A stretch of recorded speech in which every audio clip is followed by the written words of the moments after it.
आपण माने तो समस्ते कालिया योजना रे प्रथम किस्तिर टंका पाइछंती। पुणी चाषी को कालिया योजना रे द्वितीय किस्तिर टंका मिलिबो।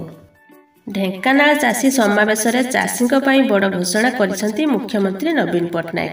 एप्रिल 1 रे चाषी को मिलिबो कालिया योजना रा द्वितीय किस्ती टंका। प्रथम किस्ती रे 5000 टंका पाइथिबा चाषी द्वितीय किस्ती रे आउ 5000 टंका पाइबे। मुख्यमंत्री कहिसंती 30 लाख रु अधिक क्षुद्र और नाममात्र चाषी सह भूमिहीन कृषि श्रमिक कालिया योजना रे लाभ पाइछंती। कृषि अर्थनीति को मजबूत करुछि कालिया।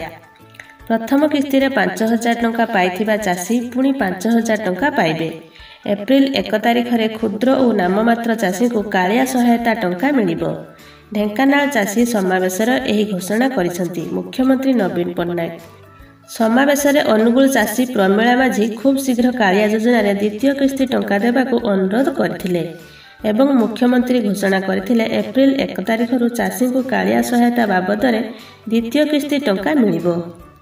चाषी को उन्नति पई राज्य सरकार को कालिया योजना रे एजाए 30,40,000 क्षुद्र और नाममात्र चाषी उपकृत होइछंती। सेहीपरि 3,30,000 भूमिहीन कृषि श्रमिकों को कालिया सहायता दिया जाइछि।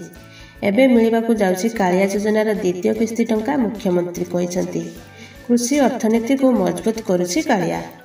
दिनकिया ढेंकानाल गस्तरे मुख्यमंत्री ढेंकानाल जिले में 953 कोटी टंकार 103टी प्रकल्प और अनुगुल जिले में 1129 कोटी टंकार 36टी प्रकल्पर उद्घाटन स्थापन करिसंती मुख्यमंत्री नवीन पटनायक।